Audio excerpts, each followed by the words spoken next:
Il y a des siècles, notre monde a été envahi par des monstres. Heureusement, ils ont été vaincus par des guerriers samouraïs grâce au pouvoir de symboles ancestraux transmis depuis des générations. Mais ces monstres ne sont pas morts, ils attendent patiemment quelque part de pouvoir faire leur retour sur Terre. Et quand ça arrivera, une nouvelle génération de héros va devoir leur tenir tête et sauver notre monde. C'est la mission des Power Rangers Samouraï.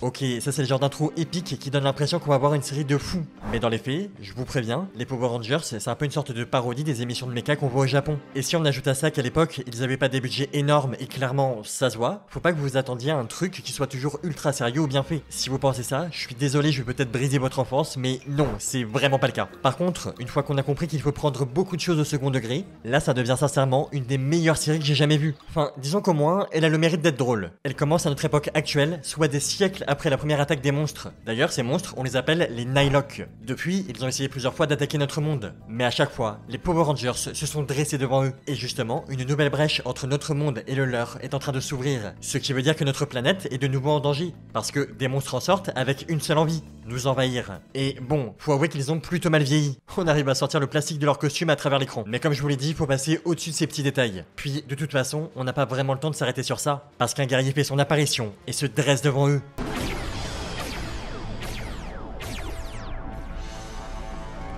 C'est le Power Rangers rouge, le 18ème d'une longue liste dont tous les membres ont fait partie du même clan, celui des Shiba. Notre Ranger, il est accompagné de son mentor, Maître G. Et faut avouer que tous les deux, au début, ils sont plutôt stylés. Vous avez deux possibilités, battre en retraite tout de suite, ou bien servir de fourreau à son épée. Ne vous fatiguez pas, je ne veux pas qu'il batte en retraite. J'ai envie de m'amuser un peu. Notre héros les défonce, et même si on sent que le budget est pas énorme, on voit quand même la fermeture éclair de son costume. On arrive à comprendre que ce mec, c'est pas n'importe qui. D'ailleurs, il gagne sans aucun problème. Mais si ces Nightlock plutôt faibles ont pu sortir, ça veut dire que d'autres beaucoup plus puissants vont sûrement faire leur apparition. Et justement, voici le bateau sur lequel les plus forts d'entre eux sont réunis. Dessus, il y a Dayu, une geisha qui d'après la série joue de l'harmonium. Attendez une seconde.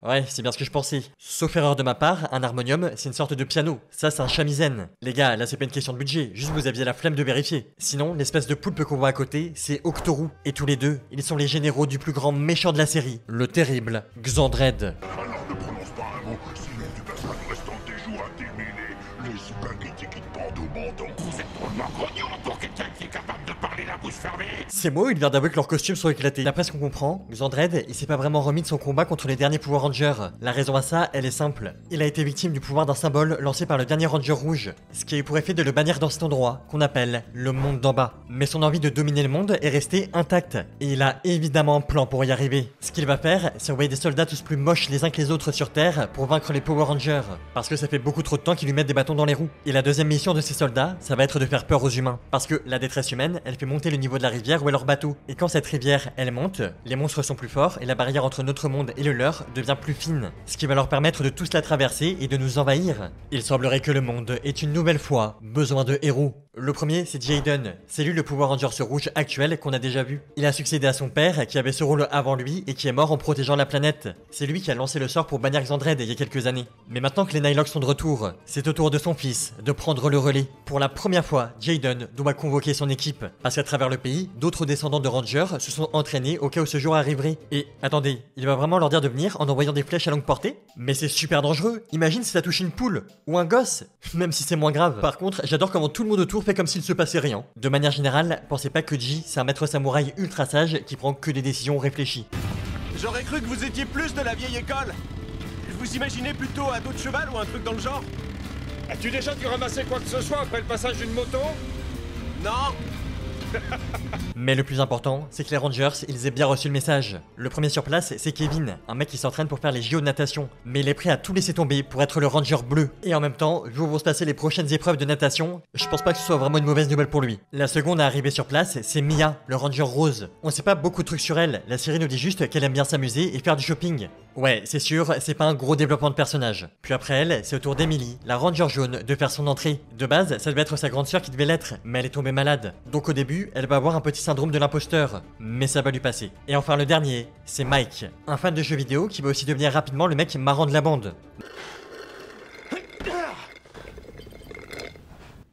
marrant la moitié du temps et vraiment lourd toute l'autre moitié. Mais bien sûr, il manque quelqu'un. C'est au tour de leur chef de faire son entrée. Et pour la toute première fois, la nouvelle équipe de Power Rangers est réunie. Jaden peut leur donner leur morpheur. C'est le truc qui leur permet de se transformer en Ranger. Par contre, attendez, à quel moment ils ont eu le temps de se changer? Parce qu'à moins qu'ils aient fait ça dans la rue, sinon... Bref.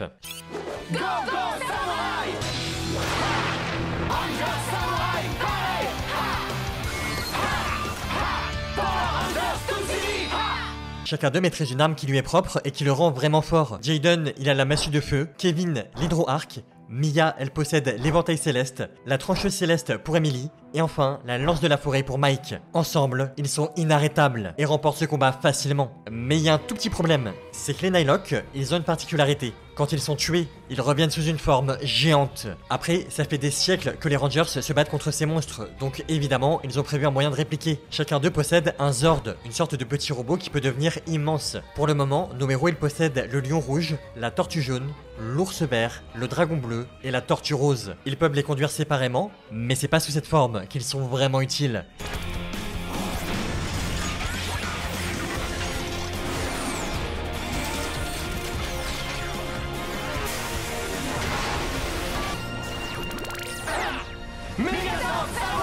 Ça, c'est le Megazord, leur arme ultime. Il est tellement puissant qu'avec, ils détruisent tous les immeubles aux alentours. Sérieux, on est d'accord qu'ils viennent peut-être de tuer des gens là. Mais bon, on va dire que les dommages collatéraux, c'est pas si grave. L'essentiel, c'est qu'ils aient gagné. Et globalement, à chaque fois, les épisodes, ils suivent ce schéma. Xandred dit à un monstre d'attaquer les humains pour faire monter le niveau de la rivière. Le Nylock passe par un portail, mais les Rangers débarquent. Ils le battent, donc le monstre devient géant, et les héros assemblent le Megazord pour répliquer. Puis ils le tuent une deuxième fois, et boum, fin d'épisode. Après, c'est évidemment pas que ça. Quand ils sont pas en train de se battre, les Rangers s'apprennent à se connaître. Mia, par exemple, elle développe une passion pour la cuisine, et elle en fait profiter tous les autres. Mais disons qu'elle est pas très douée. D'ailleurs, il y a même certains de nos héros qui se rapprochent beaucoup. Sinon, ils passent aussi beaucoup de temps à s'entraîner. Par exemple, ils ont tous un élément qui leur est associé, et ils essaient de le maîtriser grâce à des symboles. Jaden a le symbole du feu, Kevin, l'eau, Emily, la terre, Mia, le vent, et Mike... L'ordre de tes coups de pinceau n'est pas bon. Mike, entraîne-toi, c'est important. Attendez, vous êtes en train de me dire qu'il maîtrise pas ses pouvoirs parce qu'il sait pas écrire? Après, je vous rassure, ça va pas durer et son élément à lui, c'est la végétation. Puis, de toute façon, c'est rarement en s'entraînant qu'ils deviennent plus forts. Le plus souvent, nos héros, ils découvrent des disques. C'est des objets qui ont été faits par d'anciens rangers et qui permettent de stocker des symboles. Avec ça, on peut utiliser de nouvelles armes et de nouveaux pouvoirs vraiment cool. Parfois, nos rangers, ils trouvent aussi des Zords, comme celui-ci, le scarabée. Mais il y a aussi l'espadon ou même le tigre. Ils peuvent être utilisés séparément ou s'ajouter au Megazord pour le rendre encore plus puissant. On peut même les assembler entre eux pour créer un vaisseau samouraï. Autant j'ai rien dit pour le robot géant, mais un vaisseau, y a plus aucun rapport avec les samouraïs. D'ailleurs ce truc, on peut le fusionner avec le reste du Megazord pour le faire voler. Bref, toujours plus. Et en même temps les Nylock, ils deviennent de plus en plus puissants, donc c'est relativement nécessaire. Y en a même un qui te met des dégâts physiques en t'insultant. Ouais, c'est pas très de 2024, mais la série a plus de 14 ans, donc faut lui pardonner. Mais les adversaires les plus coriaces, ça reste les généraux, notamment Dayu. On sait pas trop pourquoi, mais elle s'est mise à kidnapper des femmes qui allaient se marier pour se faire une robe avec leurs larmes. Tout de suite, ça devient beaucoup plus sombre. D'après ce qu'elle dit, à une époque, elle devait se marier, mais il y a eu un drame. On sait pas encore quoi, et ça paraît être pas grand chose. Mais c'est la première fois qu'on voit un Nylock qui a des sentiments. Ce personnage, il est profondément triste, et aussi très fort. Mais elle est quand même dominée par nos héros, et je suis pas sûr qu'elle puisse encaisser la dernière attaque de Jaden. Power Ranger rouge, nous nous battrons bientôt en duel. C'est qui ce type? Malheureusement, on sait rien sur lui, à part qu'il s'appelle Decker si j'ai bien compris. Et visiblement, il agit seul, il ne fait pas partie du clan des Nylock. Pourtant, il a bien sauvé Dayu. Pour le moment, ses relations avec les autres monstres restent assez floues. Par contre, on connaît un peu plus ses motivations. Il revient de temps en temps pour affronter Jaden. Et il veut le combattre seulement en 1 contre 1, parce qu'il pense que seul le Ranger rouge est digne de son épée. Pourquoi il veut absolument se battre contre lui? Pareil, pour le moment c'est flou. Tout ce que je peux vous dire, c'est qu'à chaque fois qu'ils se croisent, notre héros n'est clairement pas assez fort.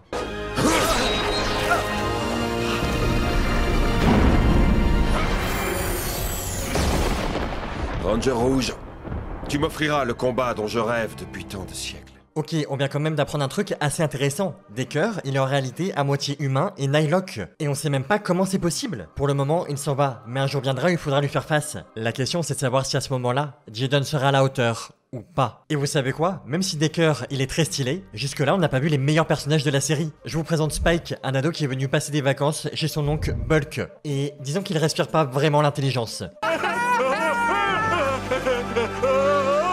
Je Je vous préviens tout de suite, ces deux-là, ils sont totalement inutiles dans notre histoire. Mais si je vous en parle, c'est déjà parce qu'ils apparaissent dans presque tous les épisodes, et aussi parce qu'ils ont un rêve. Ils veulent s'entraîner pour devenir des samouraïs. Mais ils sont pas vraiment doués, ce qui les rend ultra drôles. Et disons que leur entraînement, ils ont tendance à partir en couille.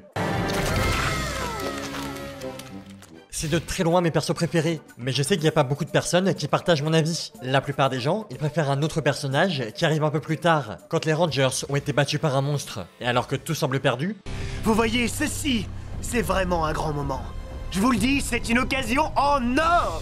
Passons aux choses sérieuses. Je vous présente Antonio, le Power Rangers doré. Et ok, c'est vrai qu'il est trop classe. Puis, son Zord de poulpe, il est fort même sans fusionner avec le Megazord. Et alors que nos héros allaient perdre, Antonio leur donne la victoire. Bon, par contre, c'est cool, mais comment ça se fait qu'il y ait un 6ème Ranger?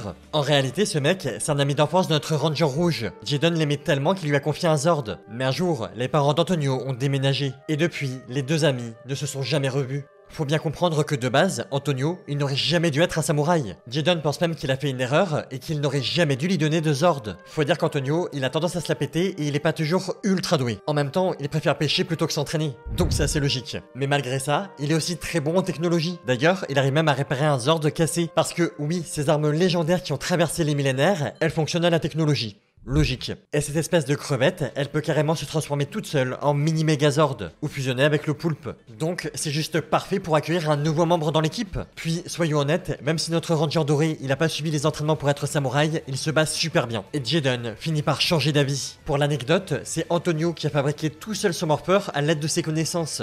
Le gars est trop fort. Et surtout, il peut enfin intégrer l'équipe. C'est évidemment une bonne nouvelle. Mais le vrai point positif, c'est que sa connaissance en technologie permet d'envisager des trucs qui jusque-là étaient impossibles. Par exemple, il existe une boîte noire qui est capable de fusionner tous les symboles de puissance. Pour la faire courte, ça permet d'utiliser à pleine puissance tous les disques et Zords que les Power Rangers possèdent. Donc autant vous dire que c'est pas mal. Mais le problème, c'est que la boîte, elle est incomplète. C'est le premier Ranger rouge qui l'a fabriquée sans jamais réussir à la terminer. Sauf que nous, on a Antonio, et lui, il y a de grandes chances pour qu'il y arrive. Cette boîte noire, elle se trouve dans un temple. C'est un lieu qui rend hommage aux tout premiers Power Rangers qui ont combattu les Nightlock. Sur place, il y a des moines qui les accueillent et qui leur racontent des histoires. Notamment une qui date d'il y a plusieurs siècles. Une femme aurait demandé au roi des Nightlock de sauver son bien-aimé qui allait mourir. Mais le roi les a trahis et les a tous les deux changés en monstres. Puis il les a séparés et a retiré la mémoire de l'homme avant de le condamner à vagabonder sur Terre. Ok, logiquement vous savez déjà tous de qui cette légende parle. Mais si c'est pas le cas, j'explique ce qui s'est vraiment passé dans 2 minutes. Parce que pour le moment,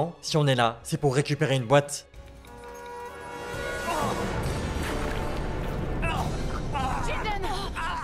Attendez, qu'est-ce qui se passe? Celui qui l'a empoisonné, c'est Octorou. Les Nightlock ont appris que les Rangers étaient au temple, et ils en ont profité. Sauf qu'ils sont beaucoup trop nombreux, et nos héros peuvent pas protéger leur chef. Alors celui qui s'y colle, c'est Decker. Reste à savoir ce qu'il veut faire de lui, et pourquoi il l'a sauvé. Pour le moment, il lui dit juste de rester dans l'eau parce que ça permet de purifier son organisme. Donc là, on est sur un poison qui se soigne avec de l'eau. Mais vraiment, c'est juste la pire manière de tuer quelqu'un. Mais bon, ça permet à Decker et Jaden de faire connaissance sans essayer de se tuer, ce qui est une grande première. Decker révèle que s'il veut autant se battre contre lui, c'est parce que sa part de Nightlock lui réclame. À une époque, il était humain, et le seul moyen pour lui de se libérer de cette malédiction qui le frappe, c'est de combattre la personne la plus forte qu'il peut rencontrer. Par contre, ce sera pas pour cette fois, parce que Antonio les a retrouvés. Il a réussi à forcer Octorou à prendre la fuite. Il arrive juste à temps pour sauver son ami et partir. Mais ce n'est évidemment que partie remise. Par contre, il y a une personne qui a assisté à toute la scène et qui a l'air profondément triste. Parce que, vous l'avez sûrement compris, la légende de tout à l'heure, elle parle d'elle et de Decker. Tous les deux, ils devaient se marier. Et pause. C'est censé être un mariage qui a lieu il y a plus de 200 ans au Japon. Vous ressemblez à des stars américaines de 2024. Je sais pas, faites un petit effort. Bref, je disais quoi déjà? Ah oui, c'est Dayu qui a offert son épée à Decker et lui, il lui a offert l'harmonium qu'elle a encore aujourd'hui. Mais un jour, les flammes ont ravagé leur maison et Decker était gravement blessé. Un monstre est apparu et il a proposé à Dayu de se séparer de son humanité. Et en échange, il a accepté de sauver son mari. Elle a évidemment accepté, mais le monstre ne lui a pas précisé que Decker allait lui aussi devenir à moitié Nightlock et qu'il n'aurait plus aucun souvenir de sa vie d'avant. Même pas de la femme qu'il a toujours aimée. Puis elle s'est à son tour transformée, mais si son corps a changé, la peine qu'elle ressent depuis ce jour est restée la même. Plus tard, Xandred l'a pris dans son équipe parce que sa musique avait le pouvoir de l'apaiser. Voilà comment elle est passée de femme heureuse à servante d'un monstre. Et justement, si Dayu était en train de surveiller Decker, c'est parce qu'elle a reçu un ordre de Xandred. Un ordre extrêmement cruel, qui montre à quel point ce type n'a aucun cœur. Il lui a demandé de tuer Decker, mais c'était juste au-dessus des forces de Dayu, et le fait qu'elle lui ait désobéi plonge le roi des Nightlock dans une immense colère. Personne n'a le droit de contredire ses ordres. Alors dans sa rage, il brise l'harmonium, et Dayu préfère s'enfuir. Elle n'est plus la bienvenue chez les Nightlock, et sa place n'est pas non plus avec les humains. Comme son mari, elle est condamnée à errer entre deux mondes. C'est ça, leur véritable malédiction. Et ça dure depuis trop longtemps. Decker compte bien y mettre fin. Il dit à Jaden que leur combat aura lieu demain, sinon il tuera des gens au hasard. Notre ranger va y aller seul. Ça fait partie des conditions de Decker, ce qui veut dire que c'est peut-être la dernière fois que notre héros voit ses amis. Decker contre Jaden. Enfin, le moment est venu. Oui, de te faire mordre la poussière. C'est l'heure de leur ultime combat. Pause. Je suis désolé de briser un moment aussi épique. Mais là, on peut mettre cette plage et celle d'avant à côté. Il y a beaucoup de choses que je peux pardonner. Je sais que vous aviez pas des budgets énormes. Mais pourquoi vous n'êtes pas juste resté sur la même plage? Ça coûtait rien et c'est le moment le plus important de la première saison. Bon, allez, on va dire que c'est pas si grave que ça. Puis, même avec ce faux raccord, le combat reste juste trop cool. On a l'impression qu'ils sont aussi puissants l'un que l'autre. Mais c'est vrai que Decker a l'air de prendre un peu le dessus. Et au final, Jaden se retrouve dos au vide. Est-ce que notre héros vient vraiment de perdre ?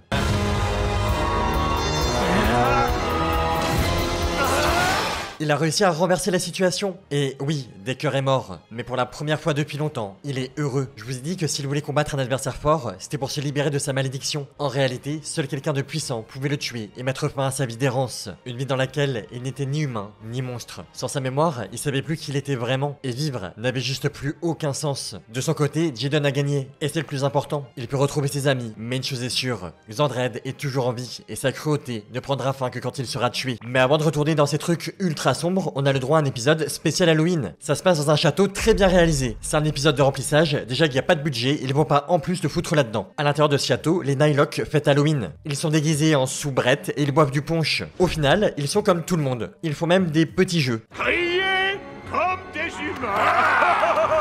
C'est une idée géniale. C'est moi qui commence. Je t'en supplie, ne recommence plus jamais ça. C'est quoi l'épisode d'après sinon? Ok, un spécial Noël, limite, j'aime mieux. Nous vous souhaitons un très joyeux Noël. Finalement, les trucs sombres, c'était pas si mal. Et en plus, il y a du mouvement. La tristesse humaine que les monstres ont réussi à générer jusque-là commence à avoir un impact. Le niveau de la rivière est tellement monté qu'elle déborde un peu dans notre monde. Donc on est plus proche que jamais d'une invasion. Mais pas de panique, Antonio a finalement réussi à configurer la boîte noire. Celle qui permet de fusionner tous les signes de puissance. Et dans l'épée, ça sert à ça.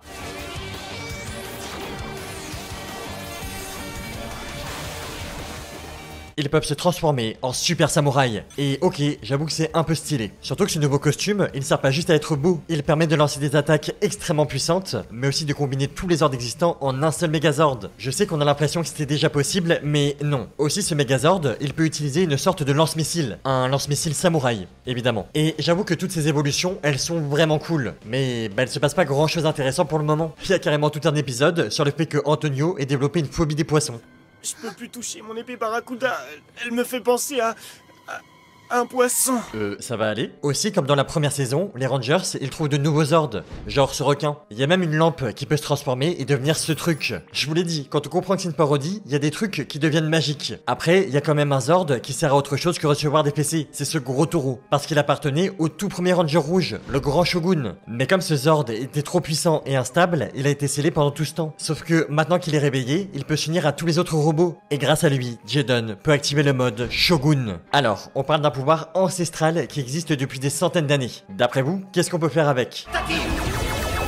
Avoir une sulfateuse, bien sûr. Et si on combine cette sulfateuse au reste du Megazord, on obtient le Gigazord Samouraï. Ça fait beaucoup, mais je vous promets que celui-là, c'est le dernier. Parce qu'on fait pas mieux que ce truc. Et faut avouer que je l'aime beaucoup. Bref. Sinon, il y a aussi des trucs qui ont changé du côté des méchants. Par exemple, ce monstre, c'est Serator. C'est un Nightlock extrêmement puissant. C'est lui qui a pris la place de général que Dayu avait avant qu'elle parte. Et justement, on comprend assez rapidement que c'est lui qui a transformé Dayu et Decker il y a des siècles. Sauf que Xandred ne lui a jamais demandé de faire ça, donc on sait pas trop pourquoi il l'a fait. Puis, si on se penche un peu plus sur lui, on découvre des choses surprenantes. Déjà, il veut recruter Dayu pour qu'elle le serve lui personnellement. Et en échange, il promet de réparer son harmonium. Mais elle sera pas toute seule, parce que Serator, il a aussi prévu de recruter Decker. Attendez, Decker? Mais il était pas censé être mort? Comment se fait-il que tu sois encore en vie? Je croyais que tu avais été tué par le Power Ranger rouge. C'est mon épée Uramasa et son pouvoir qui ont tout pris à ma place. Ouais non ok, pour une fois ça se tient. Et s'il accepte de travailler pour Serator, c'est parce que c'est le seul qui peut réparer son épée. Donc Dayu et Decker acceptent de lui obéir. Parfois, il leur demande de faire face aux Power Rangers. Et d'autres fois, ils se battent avec des Nightlock. Mais pourquoi Serator leur demande de se battre contre des Nightlock? Il est pas censé être du côté de Xandred? En réalité, on comprend assez simplement que c'est un traître. Ce qu'il veut depuis le début, c'est prendre la place du roi des monstres. Il est prêt à manipuler n'importe qui pour y arriver. D'ailleurs, il a jamais eu l'intention de réparer l'harmonium. Et quand Dayu l'apprend, elle comprend qu'elle n'est qu'un pion et elle entre dans une colère noire. Mais pas autant que Xandred. Savoir que son bras droit complote contre lui, ça passe pas du tout. Alors pour la première fois depuis très longtemps, il décide de venir sur Terre pour affronter Serator.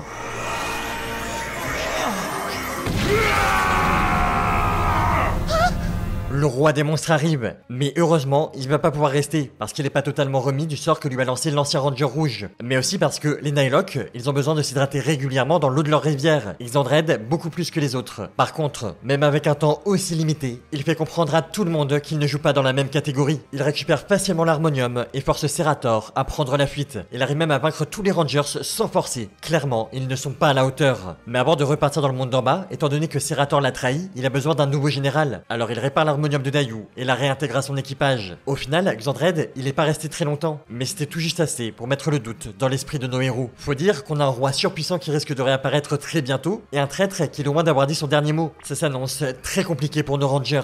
Mais en attendant que ces affrontements arrivent, je vous propose qu'on aille voir comment vont nos deux idiots préférés. Tu viens me sauver ou quoi? J'ai un petit problème technique.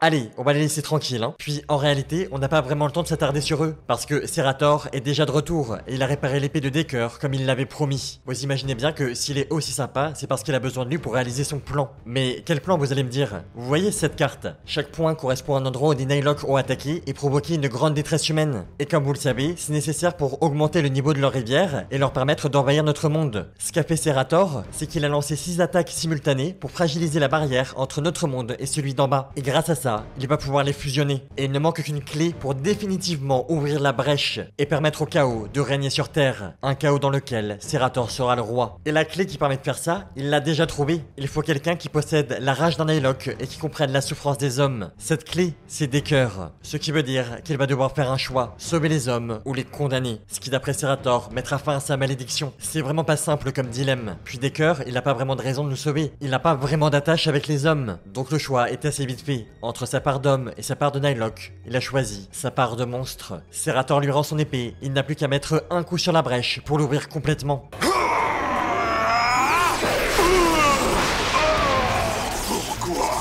Comment as-tu pu me trahir de cette façon?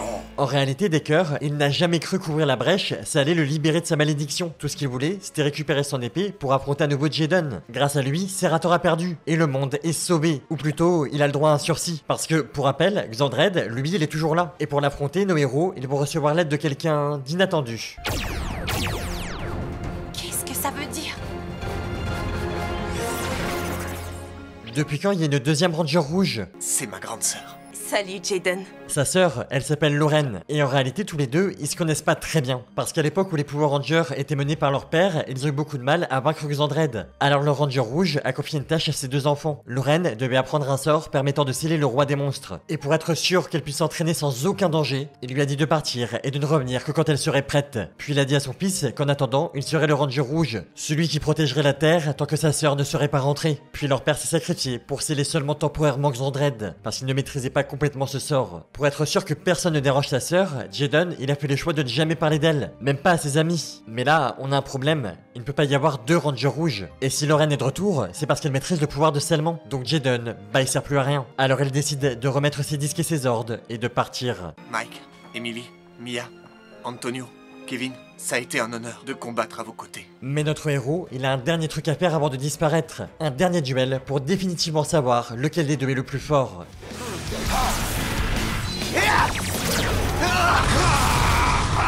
Ils ont l'air de faire jeu égal, et le combat dure jusqu'à la tombée de la nuit. Malheureusement, il faut bien qu'il y ait un gagnant.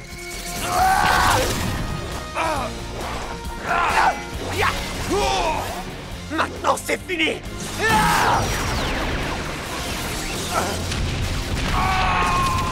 Jaden n'a pas encore tout à fait gagné, Decker n'est pas encore mort, et même à bout de force, il n'abandonnera pas ce combat. L'attaque finale, elle va se faire devant les autres Rangers qui sont venus récupérer leur chef, parce qu'ils ne peuvent pas se faire à l'idée de combattre Xandred sans lui. Mais ils sont peut-être arrivés juste à temps pour le voir mourir. Jaden, attention!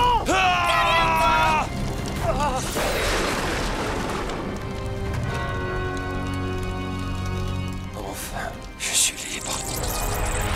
Cette fois, Decker ne sera plus jamais un danger. Il est définitivement libéré de sa malédiction. Dayu a ressenti que l'amour de sa vie venait de s'éteindre. Alors dans un élan de désespoir, elle brise son harmonium qui contient toute sa peine. Et sa tristesse est tellement grande qu'elle suffit pour faire monter le niveau de la rivière Nylock. Notre monde est noyé sous les flots, ce qui veut dire que l'ultime combat approche. On a fini par s'échapper du monde d'en bas. À présent, on va pouvoir montrer à ces humains à quoi ressemble la vraie souffrance. Et là, on a un gros problème, parce que le plan, c'était d'utiliser le pouvoir de Lorraine pour sceller Xandred, sauf que ça n'a eu aucun effet, tout simplement parce que, après avoir brisé son harmonium, Dayu, elle se sentait faible et ne voulait qu'une chose, mourir et rejoindre Decker. Alors Xandred a abrégé ses souffrances et l'a tué, sauf qu'il en a profité pour absorber son corps. Et Dayu, elle avait une partie humaine, elle a été transformée, mais au départ, c'était pas une Nylock. Et quelqu'un qui est ne serait-ce qu'un tout petit peu humain ne peut pas être confiné par le sort, ce qui veut dire qu'en absorbant Dayu, le roi des Nylock est devenu intouchable. Ouais, bah t'auras pas servi à grand chose toi. Nos Rangers sont rentrés au dojo pour essayer de trouver une solution, et il y en a bien une. Cette espèce de disque, c'est le plus puissant que possède la famille de Jaden et Lorraine. Il est très certainement capable de venir à bout de n'importe quel ennemi. Le seul problème, c'est qu'il n'est pas complet. Donc Lorraine va devoir le recharger en énergie, pendant que les autres vont tout faire pour retenir Xandred. Maintenant, reste à savoir s'ils vont être à la hauteur. Ensemble, rien ne leur est impossible. Power Rangers tous unis, samouraï pour la vie! Mais la vérité est cruelle, Xandred paraît juste beaucoup trop fort, et très vite, les Rangers sont dos au mur. Heureusement, Lorraine a été plutôt rapide et le disque est déjà prêt. Reste à savoir ce qu'il a dans le ventre. Transformation Shogun par le pouvoir des ancêtres. Attaque du Shogun! Vous n'avez pas fini d'entendre parler de moi. Même si Xandred devient géant, la victoire a choisi son camp. Maintenant! Ah! Utilisez tous les symboles de puissance qui vous restent!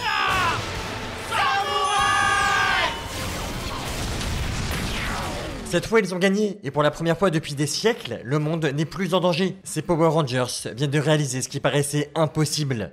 Mais toutes les bonnes choses ont une fin. Nos deux idiots préférés se disent au revoir. Parce que, ça y est, c'est déjà la fin des vacances. Merci à eux pour tous les moments magiques qu'ils nous ont offerts. Mais c'est aussi l'heure pour les Rangers de se dire adieu. Le monde est sauvé, ils n'ont plus aucune raison de rester ensemble. Lorraine, c'est la première à partir. Puis Antonio annonce qu'il va faire une expédition de pêche autour du monde. Mia, elle va faire une école de cuisine. Kevin, il a envie de reprendre les compétitions de natation. Emily, elle, ce qu'elle veut, c'est retrouver sa famille. Puis Mike... Je crois que je vais aller avec Emily.